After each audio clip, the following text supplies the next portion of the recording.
Hi, welcome to the channel today. And today we're going to be planting, I've already planted the squash some over here. I'm going to be planting peppers, and then we're going to go back out and plant some squash in the big part of the garden. But these here are the banana peppers, and they have gotten a little bit bigger since we showed them last time. I will be planting these a little further apart, and like I say, these got the circling roots that you see because that's what those deals do. So we're just going to dig a hole down, and plant those. And actually these are big enough that they come right on out.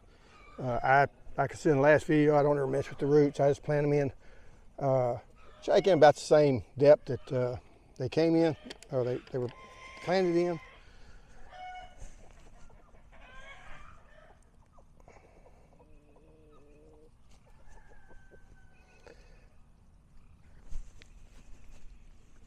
And you did kind of want to keep peppers planted fairly close together. We got 6 inches, I've been 6 inches. And these I'm going to plant all the banana peppers in this container.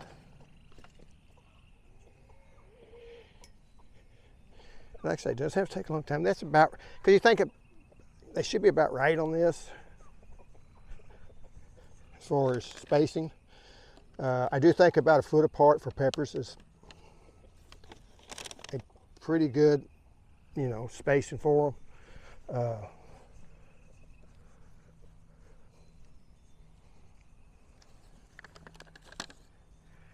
Put this right in the middle. They've also got a hot banana pepper, and I bought some of those, but I'm not going to put them out here because if I get them confused and my wife gets a hot one when she thinks it's sweet, I get in trouble. So we're not going to be doing that. Move this over here. Now we do have stinging nettles here, and if I remember, I'll try to find one to show you. And I seen one that was growing in the flower bed. There's also some ants there.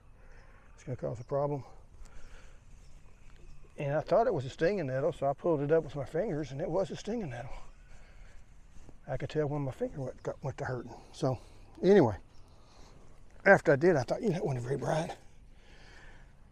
Now, this is going to be the Jimmy Nardello. And like I say, I like these deals because they pop up real easy, and they don't have the circling roots either. So that's a good thing about it. That's why, like I say, I don't like these type of trays because they circle roots really bad. So, and this one I have to be able to leave the deal on it. Now all these I'm going to water in. I don't usually show that just because it's boring. And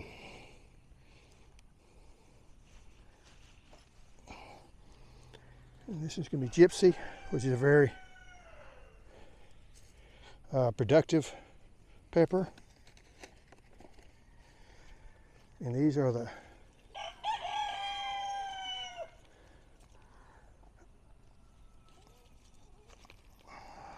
habanadas.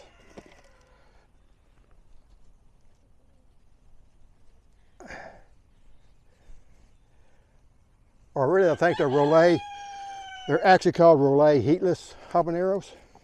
They do have a little bit of heat to them, but it's a mild heat, less than a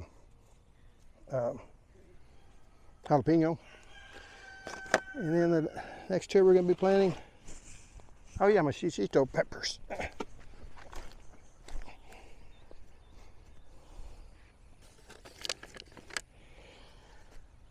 And I tried planting these last year, one last year. It's actually it's a little bit bigger hole.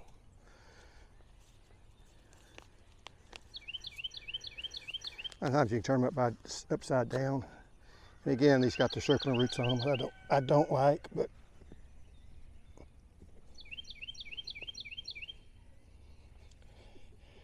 anyway, I planted them, and actually I planted it right where I'm planting them this year. Might not be the smartest thing, but I forgot about them. And something came up and ate this one right here. So we're going to try it again.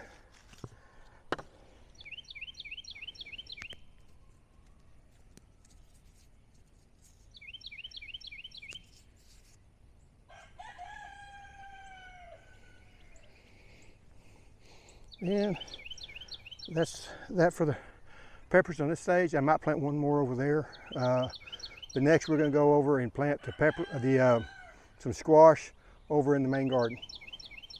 Okay, next thing we're going to be planting some various squash. Of course, the biggest nemesis for squash in this area is the squash vine borer, so we're trying to get some that are kind of resistant. I have no idea how to say that, but that's the one I'm planting. It's supposed to be a little bit resistant to it. Now, some people say it's very resistant. Other people say they've tried it and they ate those too. We are pretty early in the year, so it's not that bad.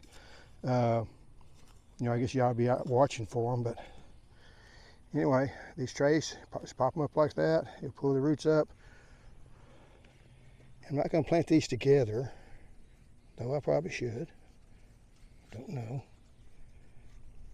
And it's going to be, it's got a long trailing type to it, so it's going to, you know, vine all over the place, which I'm okay with.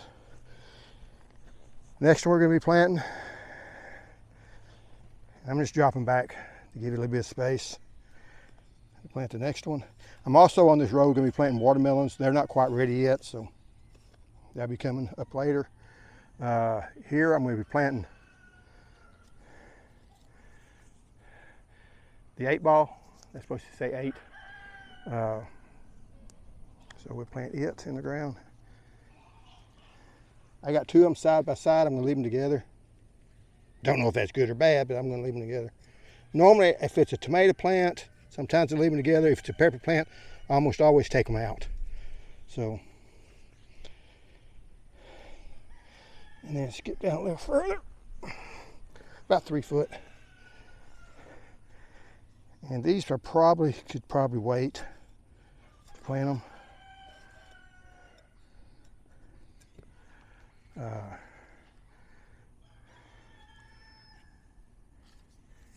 This is the multi-pick squash plant.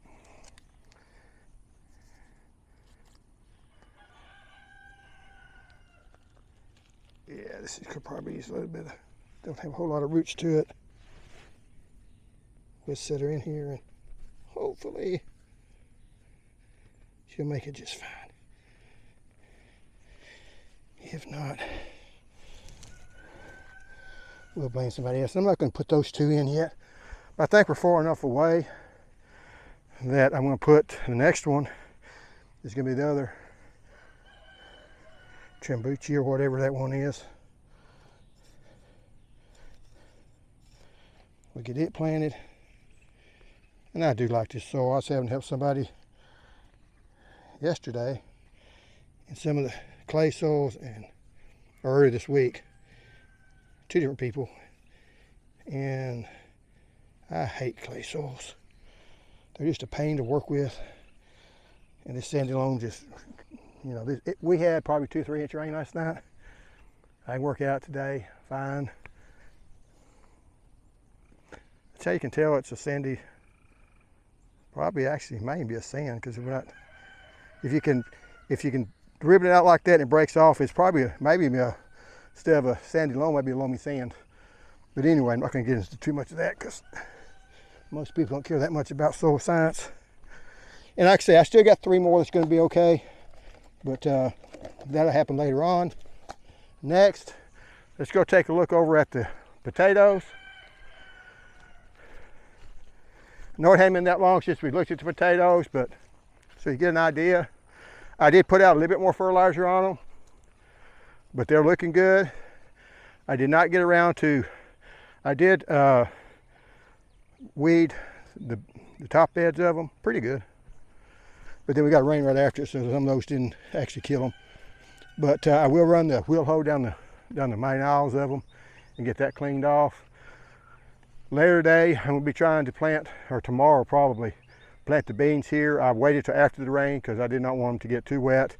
I was afraid if we got a lot of rain, this could stand water, but hopefully it's draining pretty good. So, and then over here, I haven't mentioned it much, but this is the N33 orange tree. I think it survived the first freeze. We got another freeze down in the lower 20s.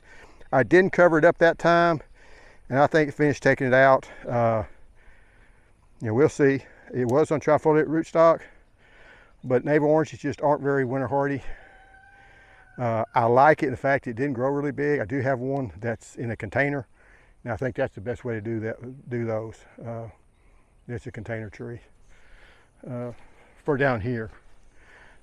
Either that or you get to cover it maybe 3 or 4 times a year. This time we've had to cover it at least twice. Still got damage on it, so. Then these are my tomatoes, and this 2 rows are the indeterminate tomatoes. Do got some tomatoes on them right there. That one there. I'm going to try to mark these better. That's the Carolina Dusk. One thing you have to worry about on these things is really that needs to go under here like that. And I have had the second layer of the Florida weave on here. I need to put another layer of Florida weave here. I know on one of the videos I said I was going to put cages on these, and the reason I did not put cages on these is because that's about all the cages I have. I think I got 4 more, and I still haven't covered all my cherry tomatoes. So that's my cherry tomatoes. This is the reinforced concrete wire. What I don't like about the roll that I got is these wires here, that welded wire breaks off really easy. So I had 2 runners break off on that one, 2 on that one. They do rust up, and you also got all this, you leave them like that, so you pack them somewhere. It's a problem storing them. I will say Brad's atomic grape that looked really bad, it's come on and done a lot better. It's already starting to put some blooms on it, so it's recovered. The next row on the other we're going to have to do for the Florida weave is try to catch these in here, because if you're not careful, they'll bush out that way. I now wish that I'd put them 2 foot apart instead of 3 foot apart.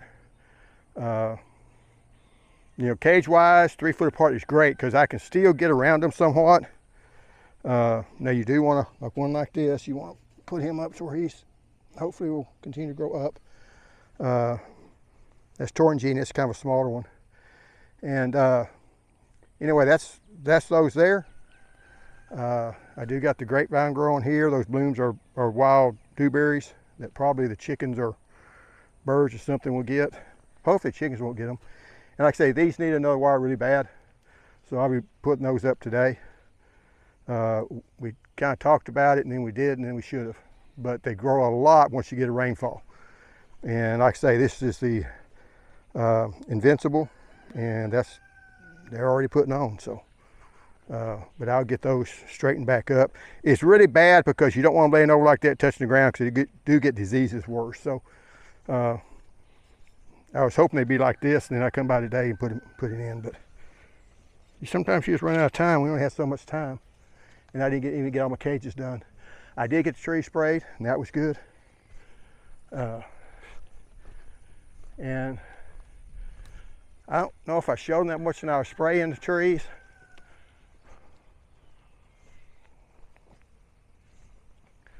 But there's a few there. Yeah, you always have more plums than you think. You think, well, there's not many, but there's one there.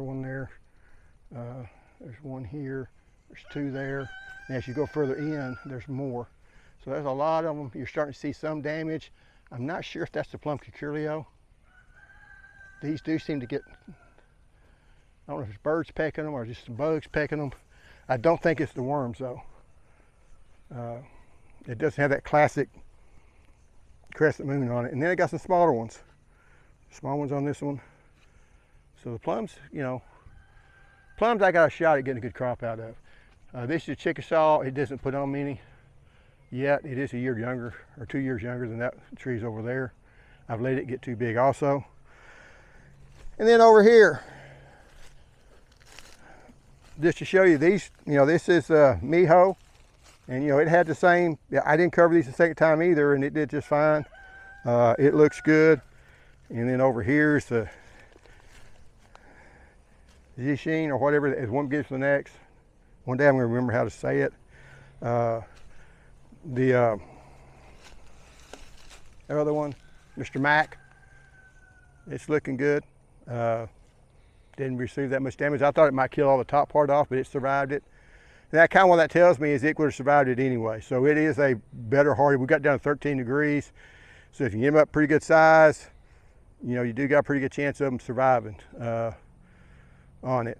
But of course, sometimes they don't. And these are on the better rootstock than what some of them sell them on. Anyway, and this one is not as winter hardy because it is the Caracara, but I did cover it up and it had some over it. So the top part died, the bottom part didn't, and it's flowering up. So it's going to be a problem for me. But this is the Gulf Beauty plum, and it's got some plums on it too. Like I said, I got more plums than I got peaches this year. So, and to kind of get back to where we were almost. This is continuing to bloom out on the lemonade tree. This is the Ponca. I will say I was at a nursery today at the Southern Nursery in Silsbee, and they actually had Ponca for sale. So that is one that's starting to get out. I do really like it. It's done really well for me. And then these here are going to be the Primark Freedom, and they do produce a really big berry and early, because look, I'm already getting the berry plants on them. So, or getting the berries. I could say berry fruit, but that's kind of redundant. Anyway, this over here, I have intentions of moving this. You'll like this, Patrick. I'm moving this over there. That's a good thing about these blocks. You can move them. That's why I planted these pretty close together. Because right now, if you look at this, is what, 2 o'clock in the afternoon. It's under shade. Of course, it's from that tree there. But I'm going, just the way things have kind of worked out, I think it's going to be better being over there, and I had to take all that stuff out too. You know, we'll see and see how things work out and see how much oomph I get to go and doing some things. And then this is one of the seeded, the thorn type blackberries. And it does get this little disease on it like this here. And they've been here for a while, so. But anyway, that's the tour for the garden tour. And here, I guess other than the trees over there, I do have more of the nectarine trees, which haven't done real well. And the peach trees, which have some peaches on it. I did spray those. So maybe we'll make some. And then that's the oldest plum tree I have. Out these two, that's the spring satin, and that is not Methley, the other Santa Rosa. And I thought it was going to die 2 years ago, so it's still there. Still have not made a crop on either one of those. Might have got 1 or 2 fruits off of them. I do not have luck with my Japanese plums down here, so you know, maybe it's just me, but I don't really recommend them. If you're going to go with one, go with the Chickasaw or the improved Chickasaws, the Odom or the Guthrie. I think you have better luck. I have had success with those. So, but anyway, and one more thing. I'm really like a preacher. Just one more thing. The elderberries, I haven't mentioned much about those during the COVID. We did plant the elderberries, and they're pretty bulletproof. We got them coming up. I planted like 4 or 5 different varieties. The tags came off the varieties when they was in the bag, so I don't know which ones are which, but they are coming up around here and starting to make a colony of stuff. And but you know, I haven't really taken care of them. They're kind of up underneath this tree, so that's not the best scenario for them, but they are growing. But anyway, before I talk anymore, thanks for watching. I'll see you next time.